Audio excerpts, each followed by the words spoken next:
I'll start out just by thanking everybody. This is a really thorough, detailed process that we go through getting prepared for the draft.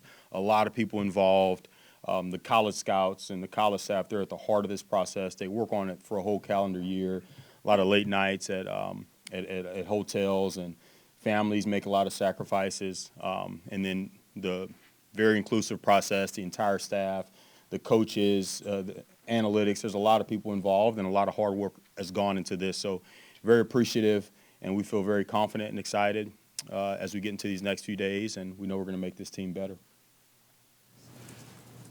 Put that down. Yeah, Terry, as you all are winding down this process, how do you all feel going in based on, need versus, what might be there for you at 15 and what might be there for you to, the flexibility to maybe move if you have to? Yeah, you look at all that, and look, we know there are specific needs as you go into the draft, but you still have to go in there with a mindset to make the football team better. And we want to take impact players off the board, but yet you do have to, like you're saying, Led, look at the entire draft, the total picture, and assess players that you feel like you can get at different parts of the draft, and looking at kind of the strengths of the draft and determining other teams and where runs are going to happen in the draft. So it's all a part of it. We just have to take impact players off the board at the end of the day and make sure we're effective.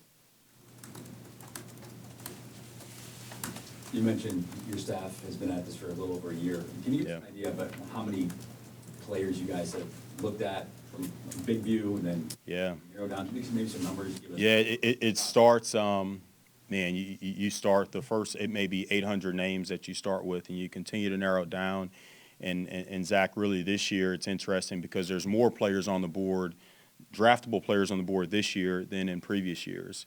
With the COVID and with there's a lot of prospects. And the cool thing about that is now as you get into undrafted free agency, or the 8th round, you can call it this year, because there are going to be a lot of good players left over. So we really have to attack undrafted free agency in the right way. So it starts off, it's really like a process of elimination. It starts off with a big number, and you keep going through and keep narrowing it down.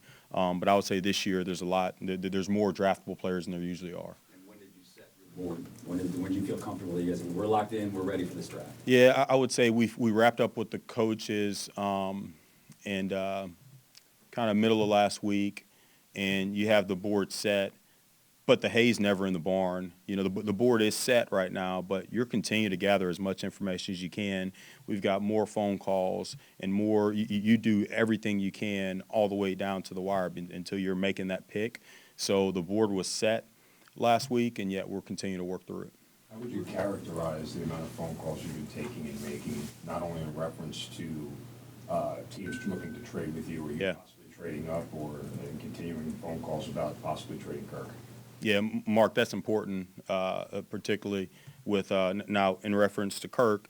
With any player, like we've always said, hey, look, we're going to do what's best for this football team, whether that's a trade or whatever it is, and so we're open to whatever it is if it's going to help the team.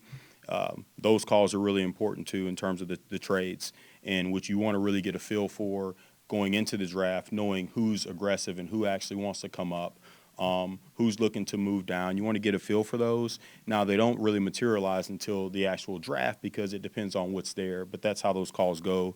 A GM would say that, hey, look, if a certain player is there, we could be willing to come up. This is what we would give up. So you can go ahead and be prepared for who you expect to come up. Another thing we do is we have a chart basically on the tendencies of every general manager based off their drafts. So you can know who's more aggressive. Like, what's the rate of this GM, 70% of the time they move up, this percentage they move down. So you want to know who's actually willing to make a trade. And so it can kind of narrow your process as you're going through that. But those calls are really important. What do you think other GMs categorize you as then? If you're analyzing other GMs, what do you I'm 75% trade up. 75% trade up? So I'm more aggressive. There are players in this class, and really in every class, there's certain players who are tagged with like the character issue, kind of label, which can entail so many different things. And I'm just curious, like, what aspects of that, as for the Falcons, are you comfortable with, and what are you not comfortable with? Yeah, very, very detailed process. It starts with the college scouts, and they're the first boots on the ground. They gather a lot of intel and a lot of information from a lot of sources, and they go through that. And then, again, I'm not going to get into all the specifics of how we go about gathering information, but then you have background checks. There's a lot of layers to that as we determine it, and there are going to be some players, it's much like the medical, right? When you go through the medical process, you get all the information, you get the doctors involved, and there's going to be some players that have a medical alert that, hey, this is something we have to talk about, and some players that fail physicals, and you hate that. You never want that to happen. It's sad when you go through it that, hey, this player is, it's when you get that list sometime after the combine, you have that medical meeting, and you see some players that you actually can't draft because of the medical. It's the same process with the character. You go through it. There's character flags that we discuss, and there's players that we wouldn't bring in the building because of those things. But it's a very detailed, thorough process. We take it serious. Are there any players that you crossed off your board this year due to character? There's going to always be a number. Again, character, medical, every year. That's just the norm, Josh. There's always going to be players at different levels that, for whatever reason, there's the players that have flags, and there's players that you wouldn't bring in. That's a norm. That's every year for every team. You said they're more draftable players, and you got to look at the UGF. Was that the reason why the Locals Day was so hefty? I've never seen a near 90-member Locals Day. It's cool. That's such a great day, and there's so many good players. And I always say this, but it's just the truth. There's so many good players in this area. So when we get the Locals Day, we get to bring all those guys in. It's cool too because guys that don't have to come, like a bunch of the Georgia players, I feel like we have their whole team here, and those guys come and spend time here. So, but look, that's a really, really important day, and I think it's unique being in Georgia because we get to see so many really good athletes. It feels like a buyer's market for teams that want to trade up this year. That's the conventional wisdom. Is your experience been that it's, based on what you're hearing, that's the case? Meaning teams. Meaning it's going to be cheaper to trade up than it might be in the past because of the layout of this draft. We'll see. I think every draft's so different. You look at last year, you had 6 quarterbacks go in the top, 14 offensive players went, right? The first defensive player came off at 15. That'd be great if that happens this year. It's not going to happen this year. But because of that, because of people with the quarterback position, that's why last year, and I know what you're saying, that's not going to be the case. That's an interesting ring, man. That thing is rolling.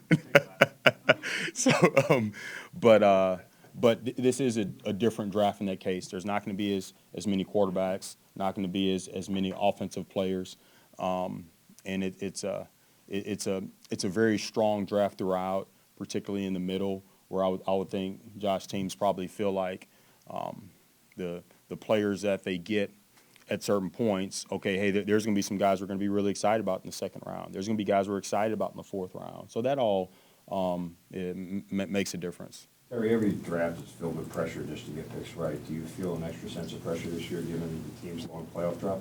Yeah, the pressure's always there, absolutely, and that's a part of it. You know, if you're not comfortable with the pressure, then you shouldn't be working in the NFL. Definitely shouldn't be in a leadership position. But you got to get the picks right. And at the end of the day, right now we got 5 draft picks, and you can look at historical numbers, and every year there's going to be first-round picks that don't play well, and there's going to be undrafted free agents that end up being really good players. You know, so you have to get the picks right, regardless of if we make 5 picks and get 10 players in undrafted free agency, whatever it is, it's about getting the picks right. How aggressive will you look at possibly, trading down, getting more draft capital? Yeah, Mark, the thing about that is it always sounds good, and we're obviously going to look at it, and we're going to make the right decision for the team, but you have to have a willing partner. You see sometimes someone will say, well, just trade down here and do this. Well, is somebody going to trade? And that's going to depend on what's still on the board at that time. So what we have to do is when we're on the clock, we have to look at the players that are there and weigh out what we can get in the trade back, if there's an option as a trade back, and just compare that and weigh those things out. So we'll have all those conversations prior to the draft, leading up to it, and make the right decision for the team on the clock. But I always feel like I need to say that you sometimes you want to do it and it makes sense, but it's not like on the draft simulator when you can just force the trades and do what you want. This is real life where you have to, but that is something that obviously we'll consider. It feels like this draft is, and you were kind of saying it, there's a depth of talent, right? That maybe you can get a similar type of player late in the first round as you can maybe in the middle of the second round. Does that make it harder to trade back because there is that kind of like depth and similar talent across the board? Yeah, it's just it just really depends because you still don't know how they're going to come off the board.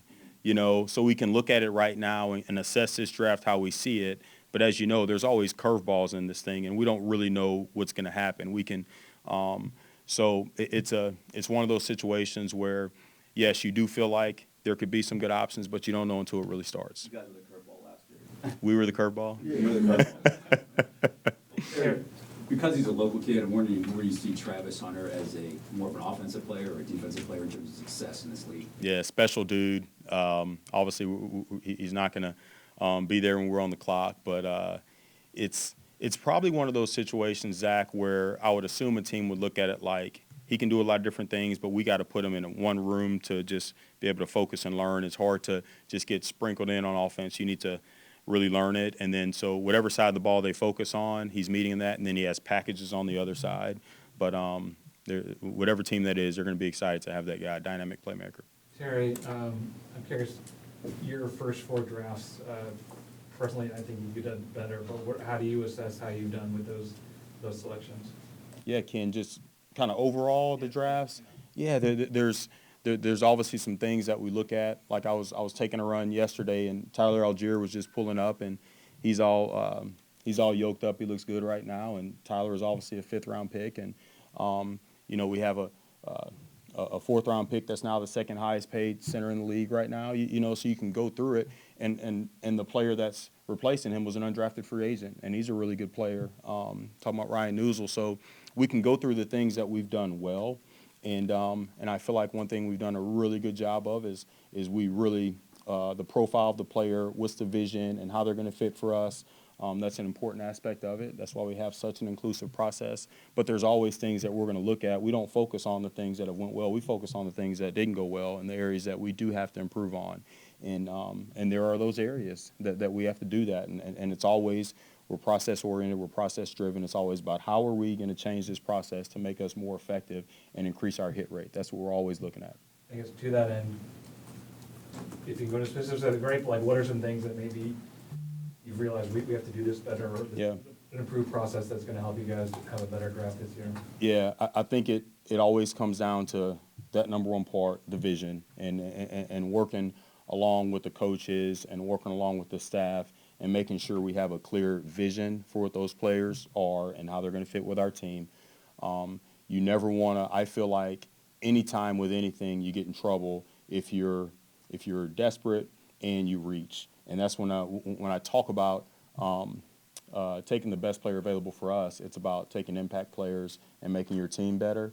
And when you get more hyper-focused on a specific need and a specific position, that's when you get yourself in trouble, Ken. I truly, and that's not just these last 4 drafts, that's over 23 years, 24 years I've been in the league or whatever that is. That's when you can get yourself in trouble. If you just focus on having a clear vision for what they're going to be for you and taking good players, impact players at whatever spot that is, that's when you can be more effective. Last thing, would it be fair then to say that there have been instances in the last 4 years where you've probably done that? It's hard to look at a specific one and say this is what we did there, but ultimately it's about having that discipline, because we say that, Ken, and we say this is how we're going to do it, but we just got to have that discipline and always follow through. Terry, you mentioned deadline spur action. Do you feel like you may end up fielding more calls, possibility to trade for Kirk during the draft? We'll see. You never know. A big part of this is going into these weeks. There are a lot of phone calls with me and other GMs, and also with our entire staff, the pro staff, of looking at surplus and looking at where there's needs in other areas. And then so there's always in-draft trades. There's also after the draft, depending on what happens, things really shift. So with Kirk or anybody else, I couldn't really anticipate that right now. It just depends. But that's a big part of it, communicating with teams, and looking at where they are and how this draft is going to affect their needs. Kirk is here, right? Yes. You know, was that a surprise? Because Raheem had said, league meetings that. Yeah, I wouldn't say a surprise. It's this is a voluntary thing, and so whether a player comes or doesn't come, we have a lot of really good professionals that we know whether they're here or somewhere else, they're going to really take care of their body, and obviously Kirk is one of those guys. So I wouldn't say a surprise because it is voluntary. These guys, they put in a lot with what they do, and so they deserve times with their families if they decide not to come or to come. So I wouldn't say it was a surprise. Does he indicate he's gonna be a regular attendee, or was he just checking in the first day and? Yeah, wouldn't get into all that. But like I said, this is a voluntary thing, so it's up to him whether he wants to be here or not. Do you talk to him, or do you just kind of let him do his workouts, do his thing? Have I talked to him? Have you had? Yeah. Yeah. Any truth to the, can you confirm the Schefter report on the trades that you've been fielding calls and the $20 million number? That we haven't put a number on it. We wouldn't share specific conversations with what we're doing, but no, we haven't. To answer your question, we haven't put a specific number on it. You guys have taken the position, your owner's taken the position when it comes to Kirk, but the money's already been spent. Is it fair to say that the money is not a holdup in trading him? Yeah, if we just have to look at whatever. Say if we get an offer on any player, we get an offer. We have to look at it and say, is this going to help our team? Is this the betterment of our team? And then we'll do it with Kirk or anyone else. It comes down to that. But the report that says there's a specific number, that's not accurate. We haven't said that. Has your overall view of this draft class changed at all since the combine? Now that you've gotten more into it? Yeah, it always shifts. Like I said, we set our initial board in the February meetings, and then we get into the combine. We get to meet the players more. We get more medical information. Like I said, Terry, that's one of the toughest ones when you get medical, and some players are eliminated because of medical. That's the hardest thing because that affects it, and we're not experts on that. We just have to listen to what the doctors say and things like that, But you get the medical information. You continue to every touch point's important to us. Every time we meet players, all the time we spend with them, all the phone calls, and so it does change after that point. It still goes back to the football, but every layer of information we get is important. Do you decide on a theme of a draft before it even happens? Like what? Give me an example. Because I remember at the combine, it was like very defensive heavy, and then we're saying like the later rounds now or the later in the first round, early in the second round, it's all like similar talent. Is that something that you still see now, or do you think that's something we need to see play out?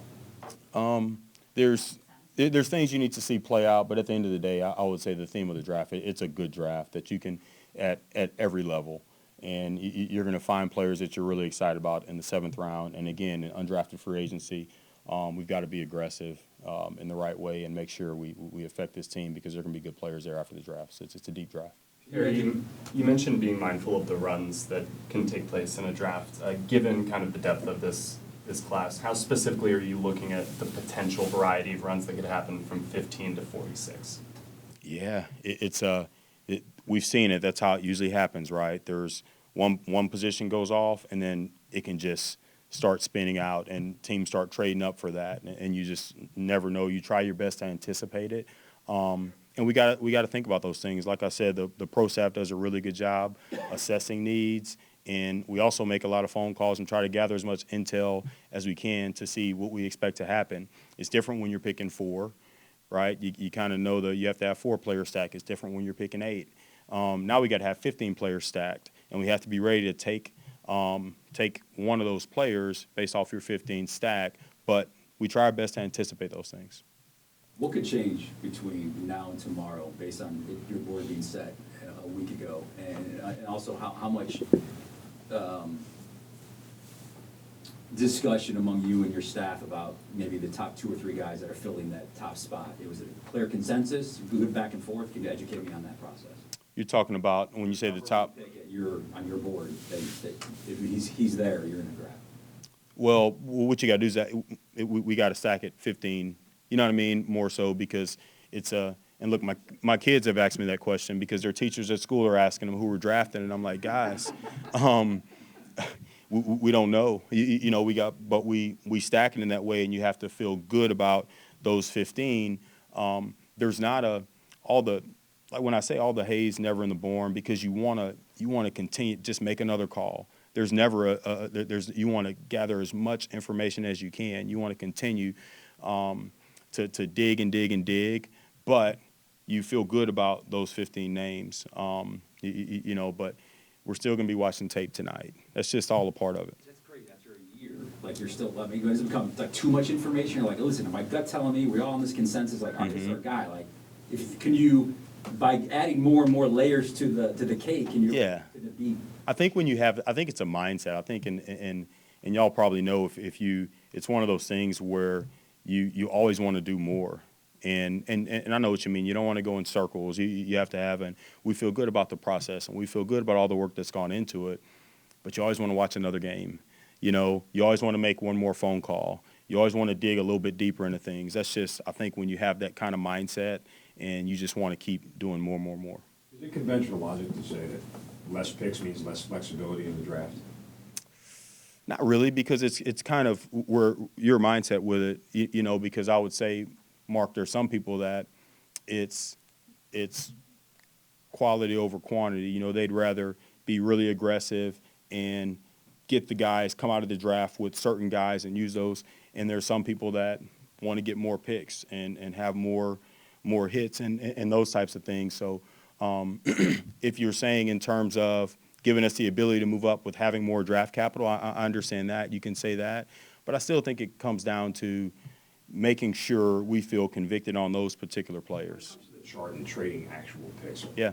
In your experience and maybe your own opinion, how do you feel about draft picks being traded this draft for next year? Like, does that hold less value or more value, or teams more apt, you know, to be, I don't need it, I'm not worried about an next year's draft pick now, I want somebody this year for this reason? Yeah.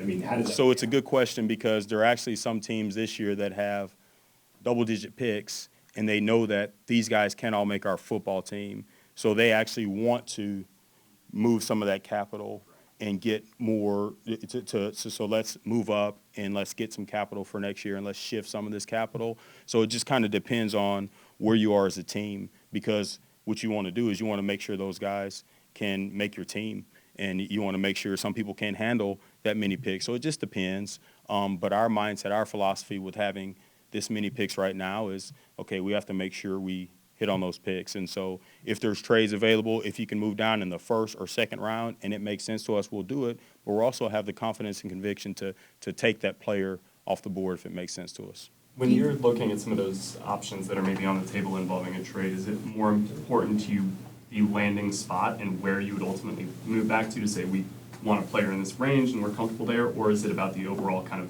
value of the package that you're getting in return? Yeah, it's all of it. You know, if you're going to move this far back, you better make sure you have enough players in your stack and you're going to feel good about what you get, and you're weighing, okay, if we can get this player and this pick compared to this player.